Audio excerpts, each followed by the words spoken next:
Yes, indeed, folks. You are listening to Blue Please here on CynicalBrit.com. I'd like to make a quick point that was brought up in the IRC actually during the music break that I think does need to be addressed. If you recall, this is something that people are actually falling for, and it's becoming one giant meta-troll, which is rather odd. The original trollface.jpg. Yeah? You remember that one? The original trollface.jpg was an image designed to explain exactly what was going on with people that posted dumb stuff on the internet and then tried to play it off as trolling. Yeah? In the case of what we have right now is that people make this assumption now that every dumb thing on the planet has got to be a troll. So I'm going to post this, actually. This is a very, very good description. Obviously, this came from 4chan originally. It is not Cool Face. If you believe otherwise, then you are horrendously mistaken. You know, real trolling, you're posting intentional logical fallacies, you're trying to get a reaction out of them, but in reality, the vast majority of people are actually just posting something incredibly stupid, and then, rather than then claiming it's trolling, we now have other people claiming it's trolling on their behalf, which is unbelievable when you think about it. It's absolutely ridiculous. No, actually, people are genuinely that dumb, and if you want proof of that, it's very easy. You just go to YouTube, pick any random video with more than 1,000 views, and I can guarantee you that there is someone in that comment section that is saying something genuinely, unironically dumb. Without question. Without any degree of question. So just bear that in mind. When you say, oh, this has got to be a troll. No, people are actually not that smart. Not everyone is some amazing manipulative puppet master, creating anger and violence and manipulating people into saying really ragey things over the internet from behind a giant curtain. It's not the freaking Wizard of Oz here, people. People are actually just stupid. It's as simple as that. You have to accept that. It comes down to Occam's razor, ladies and gentlemen. What is the most likely? What is the simplest, most likely possibility? It's not, in fact, that this dumb comment is actually some crazy manipulative conspiracy done by some hyper-intelligent troll over the internet. Actually, Occam's razor dictates that it is just them being dumb.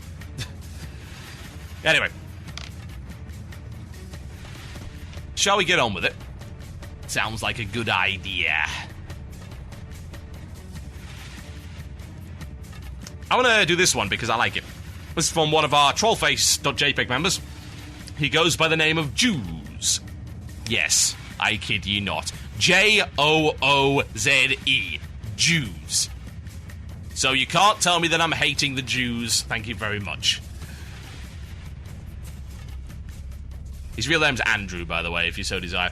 A while back, you discussed the idea of having raid dungeons such as castle and fortresses in which players had to choose one of multiple paths to take in order to increase the dynamic feel of the dungeon and increase its longevity. While I was thinking this idea over, and how would you feel about a meta dungeon themed like a castle or fortress in which there are multiple entrances? Everything in the IRC is like, TB, stop hating the Jews. Oh, God. Trollface.jpg, quite frankly. Each entrance would be a different assault on the keep. For example, entering via a sewer system at the back of the keep would have the raid break in the back and disable the security systems, while going straight in the front door would be a simple fight through the keep's army. The different entrances would have different difficulties, but a shared raid lockout, i.e. you can only go in one entrance per lock, allowing hardcore guilds to go straight for the hard mode option, new raiders to go for the easier, simpler route, and depending on how many entrances Blizz puts in, varying degrees of medium. In this example, each of the routes could eventually meet a final boss whose difficulty varies depending on which route the raid took. I was thinking about this considering the first raid to be released after Cataclysm will be Sulphur on Keep. Technically, it's the Firelands, but the entrance is supposed to be in Sulphur on Keep. We're just not actually 100% sure about it. What are your thoughts on this? Well, it comes down really to investment of time, and if you can justify making a dungeon whereby you don't see all of the bosses every week. And actually, in my opinion, yes, you, without a question could. But if you think about it, the new flexible lockout system might throw a spanner in the works of that. I'm not entirely sure how they would work it. There's a few possibilities. I mean, the way that I would do it, for instance, is maybe make 3 routes that have entirely separate bosses and then an end boss at the end. But again, it comes in at sort of time invested, because you want to be able to give enough content for people to do on a weekly basis. Because if they burn through the content in one night, then that's problematic. Because say if you take a 13 boss dungeon, let's take this idea. So you've got 3 different routes with 4 bosses, and then the end boss is always the same every time. If you, let's just say you had that, for instance, that's a fairly extreme example. And I would expect, if there were multiple entrances, I would expect 1 or at maximum 2 unique bosses for those entrances, and then for it to all merge together. I've made suggestions about this before, way back in the day, actually during TBC, when the announcement for the Black Temple first came out. They made a claim that this was a non-linear dungeon, which it isn't. At all. And people are saying, oh, well, isn't that just Naxxramas? No, it's not. Naxxramas wasn't non-linear either. Black Temple wasn't non-linear either. Because what we're talking about here is something where you cannot do all of the bosses in one week. When you go through one route, it locks off the other. So there are bosses within the dungeon that you do not kill every week. That's what we're talking about right here. We are discussing the idea of mutually exclusive boss routes, and whether or not that would actually give you any kind of variety, and indeed whether or not it would stop you from getting so burned out on content so quickly. But again, you have to balance that with the possibility that it may take too long, and that also, if Blizzard release a dungeon that is, you know, let's just say, again, we go back to our old example of 3 routes with 4 bosses and an end boss, so you're looking at a total of 13. If those 4 bosses can be killed in an hour and a bit, and then you've got your last boss, versus a dungeon whereby it would take you 4.5 hours to clear the entire thing, you are asking people, and indeed you're asking the more hardcore end of raiders who have a lot more time in their hands and just want to raid everything that is possibly available, to have less content to raid. However, I think that we've probably reached the point where that would be acceptable, and the reason is quite simply this: hard modes, and the competitive nature of hard mode raiding. 1, it gives more opportunities for people to actually get firsts on particular bosses, but it makes the last boss the biggest race.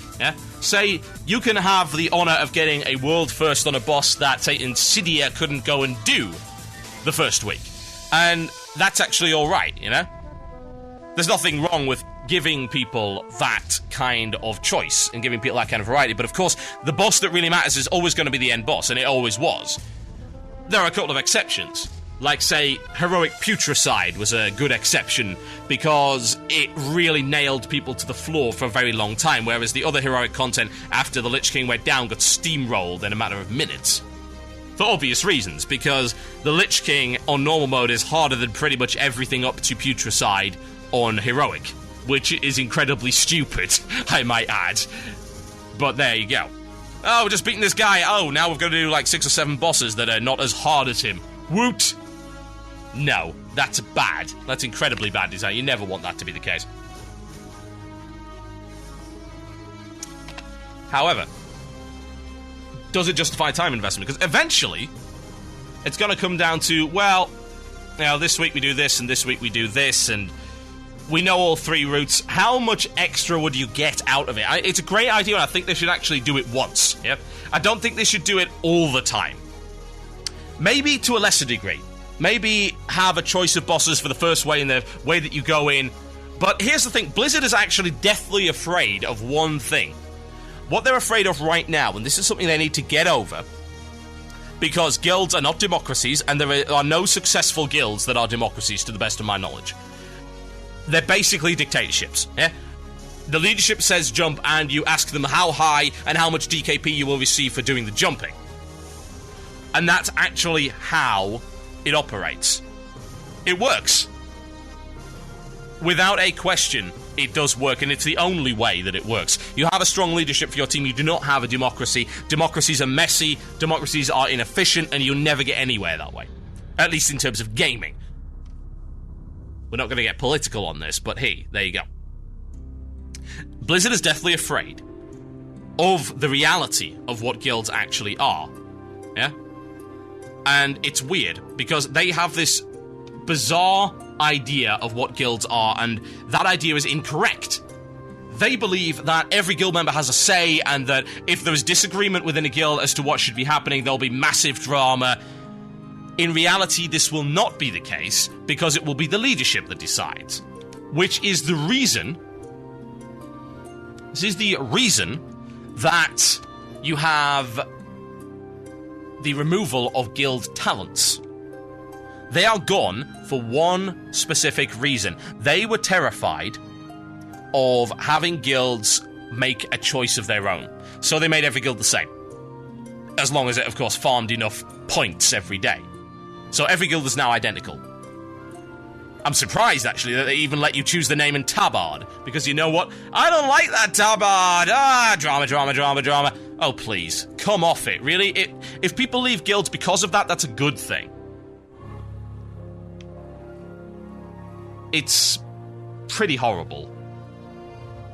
It is an awful idea, but making guilds make a choice between certain pathways in a dungeon is something I think Blizzard is absolutely terrified of. I don't think they have the necessary backbone to make that decision right now. I might add that this thing has existed before. I would like to point out the case, and indeed I believe there were a couple of other cases as well throughout the history of WoW raiding, the case of the Bug Trio in AQ40. The Bug Trio could be killed in 3 different ways, and it would drop different loot every time. Some of them were harder than others. It was actually one of the first examples of hard modes. It wasn't the first, because Zul'Gurub, I believe, was the first example of a hard mode in raid environment.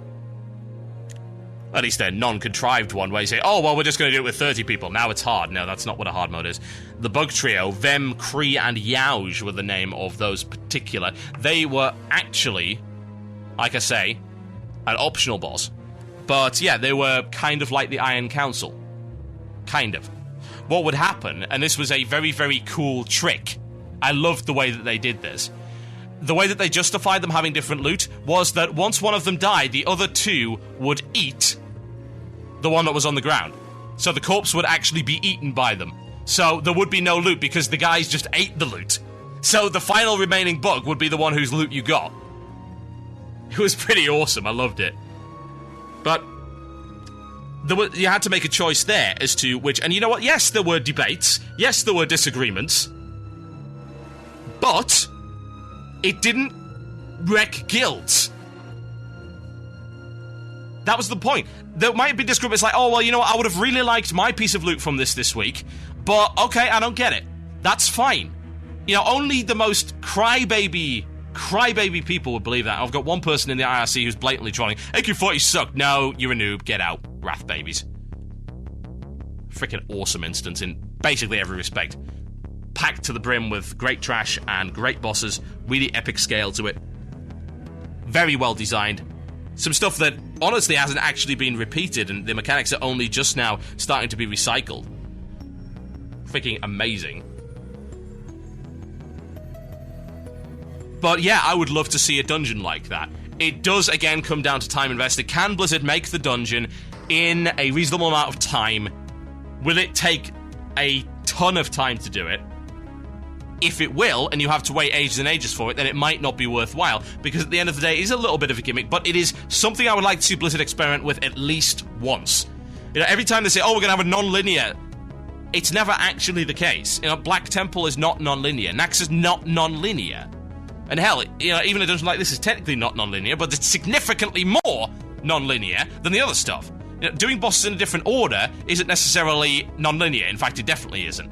Doing different bosses every time actually does add to the variety, and you can justify having this one dungeon in there. It's like, wait, it's a variety pack. We choose on a weekly basis. But again, that involves Blizzard actually getting the balls to put the power back into the hands of the actual guild leaders. Which is where the power of decision should be, I might add. If they take that away, then why do you have guilds anyway? Guilds have to be led. That's how they work. My name is Total Biscuit. You are listening to Blue Please right here on CynicalBrit.com. We'll finish off after the break with some more emails. And like I say, anyone who did contact me today with emails that have been read out on the show does win an indie puzzle game pack, which I will provide. So drop me an email and I'll get you your stuff over Steam. In the meantime, I should play some wondrous music. There is a band that I have not played in a very, very, very long time. Incredibly long time, in fact. I think the first time, and indeed the last time I ever played this, was in Season 1 of Blue Please, and somehow these guys actually fell off my radar. They are the cheesiest. They are awesome. They are called Terra's Batoni, ladies and gentlemen. The name of this particular track is difficult to pronounce, but I'm going to try it anyway. It's called Malma Tarvatsi Sankaraita. Enjoy.